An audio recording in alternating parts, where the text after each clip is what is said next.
Kulamusizaako nnyo yenna gy'osinza obba ng'otuwuliriza bali kwekumira ku mayingo gano aga UG Updates TV. Abajaasi abadde balumiziddwa okuva mu ggwanga erya Democratic Republic of Congo bakomerezzaawo ewaka. Bakomezeddwawo ewaka gwe mukwano gwange ali eyampuliriza. Kubiriza gwena atannatweyungako kirire wansi waliwo ekigambo subscribe okikooneko obeere ng'osobola bulungi otufollowinga. Abali mu diaspora mbalamusizaako nnyo. Jjukira nti olutalo lubadde lunyiikidde nga lugenda mu maaso okuva we lwatandika nga bawamba ekibuga Goma eri mu Democratic Republic of Congo.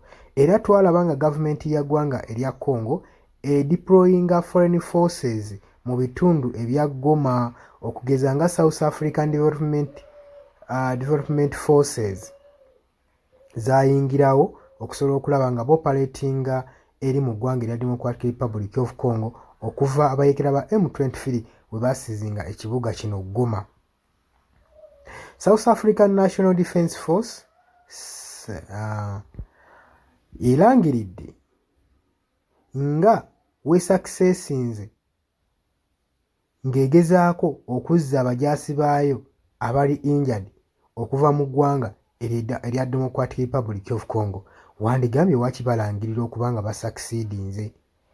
Jjukira nti nno okuva abayekera bawamba ekibuga kino Goma, ekisaawe ky'ennyonyi eky'ekibuga ekyo kyaggalwawo.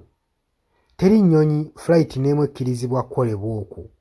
Kati mu kuzza abajaasi bano mu mawanga gaabwe bonna gye basinziira, balina sooka kukozesa ntambula ya wansi oba olaba badeni eri awo, ate eno nga bebaprovidinzeeko ne security erina okuba ng'ekuuma abagezaako okutwala emirambo gizza ewaabwe ku butaka. Ndowooza embeera oba ogitegeera eyinza okubeera awo. Okusinziira ku South African and Development Forces bagamba nti troops zino oba embiri gy'abajaasi bano gyazziddwa ewaabwe ku butaka, ssaako n'abajaasi abadde balumiziddwa balisiivingiddwa era ne bafuna level ya medical care okusinziira ku bivune bye babadde nabyo eri mu ggwanga erya South Africa. Bagambye nti abajaasi abasigaddeyo basuubirwa okudda ewaka mu wiiki ejja. Okusinziira abajaasi bano ab'e South Africa badde bakoordinatinga n'abalala nga bazannya omulimu nga bakola omulimu ogw'omaanyi ogw'obutaweera okuseefugaadinga amagye gano troops zino okusobola okulaba nga badda ewaka ku butaka.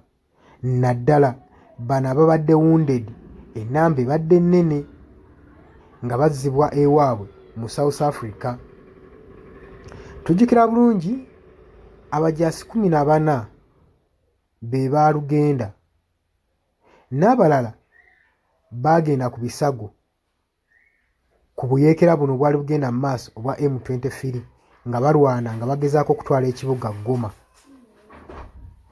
Akabinja k'abayeekera bano kaali kalwanagana ne Congo n'amagye ggwanga erya Congo ssaako ne forces endala ezaali zeegase ku ggwanga erya Democratic Republic of Congo.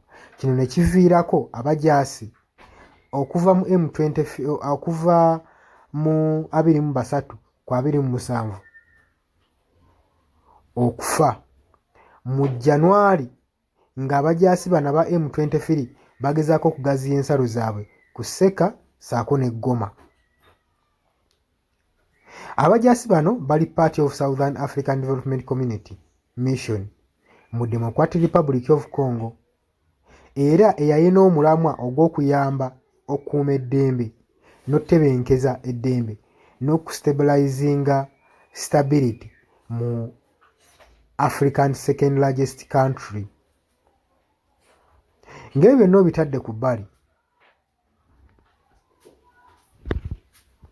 abayeekera ba M23 baavaayo ne babagamba mukyafiirwa nnyo abajaasi bammwe kubanga mulina okimanya n'olutalo terwakwatako ate mulina dduyingirira kubanga luno olutalo luli political, luli ethnical. Ffe tulwanira human rights zaffe, wabula ffe tubanja ezo demands zaffe okuva mu gavumenti y'eggwanga erya Congo.